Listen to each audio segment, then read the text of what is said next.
Welcome to you, Taurus. Welcome for not your monthly, but your yearly forecast for 2014.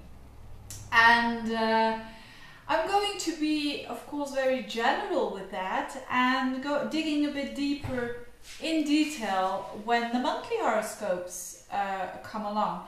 But I will be talking the most about the outer planets, as from Jupiter up until Pluto. And also I will talk about an eclipse or two, because they consider your sign and your opposite sign, which is nice, which is emphasis on you. So what is the flavor of 2014? Well, I think when you consider all these outer planets, I think I'll start with the most challenging one. And there's actually one that is quite challenging for Taurians at the moment, and that is Saturn. Saturn is playing a big role for Taurians, a very big role, because you perceive Saturn in an opposition. Saturn, the planet of boundaries, the planet of testing times. Now I want to check reality. What is going on here? You've got this Saturn in opposition towards you. So it's not in your sign, it's in the sign of Scorpio, but Scorpio is your opposite sign. So you are getting in contact with Saturn through other people.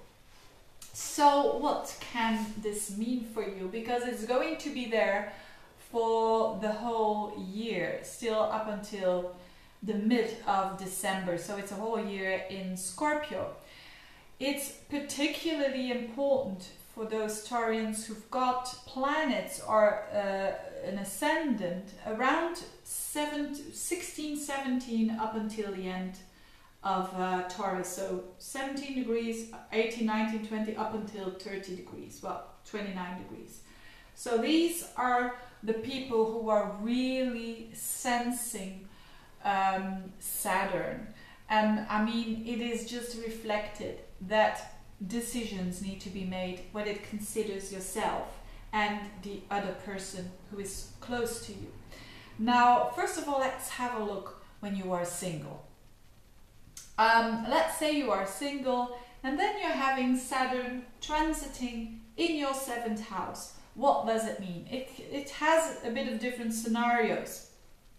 It can mean that starting a new relationship is not really easy for you, because Saturn is, where Saturn is, it's restricting, it's testing, it's working hard. It's actually, this means that you need to work very hard on yourself, and therefore you will see the fruits afterwards. So I'm not going to say that you have to wait for another year when Saturn is in the next sign of Sagittarius, but it can mean delays. So whatever it is, if you would meet someone, it would be, it can also mean that you encounter someone that is very serious. So a very serious, committed relationship could be the case as well when you are single, and that you are a bit fearful in relationships. And then when Saturn goes into Sagittarius in 2015, there will be a feeling of, okay, I'm here when I want to be. So it certainly doesn't mean that you're not going to meet anyone, but it does mean that there is fear involved in relationships, and there is a stickiness involved towards when you are already in a relationship. And what does this stickiness means? Well, first of all, let's say a relationship that you already have for quite a while, or maybe not quite a while. And when Saturn then transits your 7th house, it can mean that you can commit yourself. And that doesn't mean to say a marriage. It can also mean that you're going to have kids, or you decide to having kids, or anything that asks of you a bit more of your commitment and responsibilities. It can also mean that in a relationship that you had, that you now really see who this person really is, for better or for worse. Not always for worse. It can also mean that, hey, I really start valuing this person. I really know what this person can bring me. and what I can bring to this person. This can be very much enlightening almost, because people always think Saturn is very negative. It's only negative when we perceive it as a very, very restricting relationship. So if you're the kind of person that has been wanting for a long time to end the relationship, it's now actually a now or never moment. So if you are being in a relationship that has really given you nothing but trouble, Saturn will now really force you with all the facts in front of your nose, and you can't escape from it. And if you do, it's going to be no life at all, or very difficult life. So for it's only a small percentage, of course, but there are people who really have to make that choice when Saturn just approaches that descendant sign. It really means that, hey, wake up call here. You can't go on like this for another 30 years. So you must make your changes. Are you going to commit for now or forever? Or are you going to break up, you know, and dealing with the consequences? So for some people it is that as well, but I think that is only a small percentage of the people, because not everyone has got Saturn just bang on those descendants, and not everyone is in a relationship.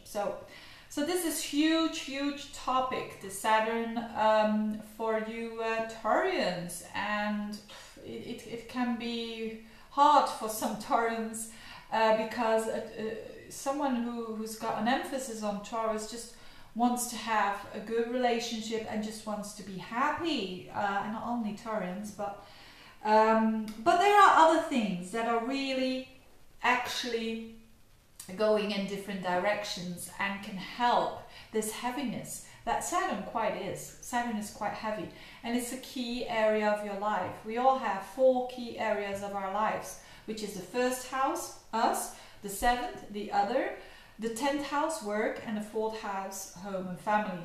Doesn't mean to say that other areas are not important, but these are the foundations. And whenever an outer planet is approaching a key home, a key house, it means that this is a huge important year. So for a lot of Taurians, it's a very important year, 2014. A lot of decisions that are going to be made, particularly in relationships. Now what else? There is also Pluto, of course, supporting you in a trine in Capricorn. So it's very nice to have Pluto in a trine to your sign. And it's from the 9th house, 7, 8, 9. So it's your belief system. So your belief system is really getting there. And you really transform through what you believe in life. So what you perceive, or how you look at it, and how you believe your life is actually structuring everything in your life.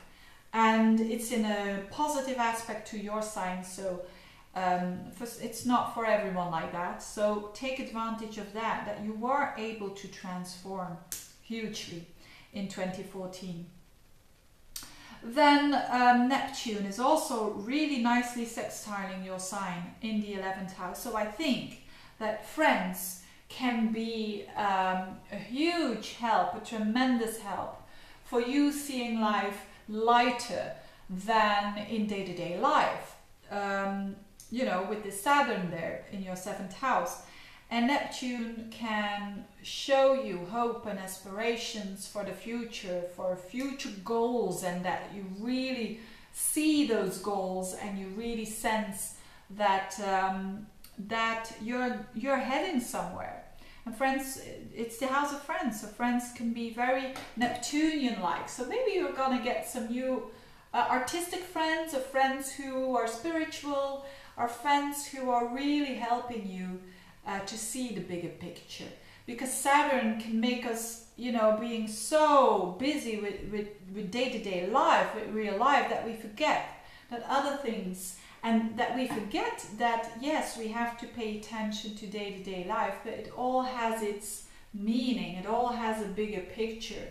This is what the 9th house and the 11th house are telling you. These are houses of the bigger picture and not of the super focus of what Saturn is doing with you. So well, Saturn isn't really doing that with you, it's reflecting it. The planets never do something with us, it's just a copy pasting, it's just a as above so below or something like that. So what else? I think that's the most important thing. And with Uranus there in your 12th house, you see blind spots of yourself that can come out of the blue, and that is really nice for you as well. Mars, the planet of action, is exceptionally very long in Libra in 2014. So normally it stays 2 months in the same sign. Now it's going to stay, it's already in there as I speak, in December now, but it's going to stay there up until July 2014, Mars in Libra. So for you it's actually, I think, it's the house of your day-to-day work and solving little problems, so I think you will have a lot of work into 2014. For some people you will have a lot of work, some people will put a tremendous effort into health and to improve your health. Other people will get very busy in general in their day-to-day lives, you know, getting up, bringing the children to school. It's going to be a very exciting and lively when it comes to your day-to-day routines. But also, if you have been looking for a job for a long time, the first 6 months are a very good time for you to really act upon that. So really do your stuff that you've got to do. Do your, writing your letters, doing the interviews, putting a lot of effort into that, and then you will have the fruits after that. So it is a very interesting year for Taurians. It's not the lightest year maybe with that Saturn there, but you really have other planets like Neptune and Jupiter that can tap into that energy. Now the last thing I want to say about the planets is that Jupiter is going to shift into your 4th house as from July, and this is really nice. It's going to stay there for the rest of the year, and it's in your house of home, and I think you will really feel good about your home and finding meaning about being at home and spending time there, you know, reloading the batteries and having fun. It's in Leo, having fun at home. Really important for you, especially the second part of the year. Now to finish off the eclipses, or did I already say that? That there is an eclipse in your sign at 8 degrees of Taurus. So if you have planets around that degree, it's a solar eclipse, and it's in April. So April, big time for you to start new things, to finish up what you need to finish up, and to give birth and to give space to new stuff coming up. Now in October, it will more have to do with that other person that is close to you, or maybe a new relationship with a solar eclipse there at 0 degrees of Scorpio. Having said all that, wishing you the very best in 2014, wishing you good luck, and see you in the monthly horoscopes. Bye bye.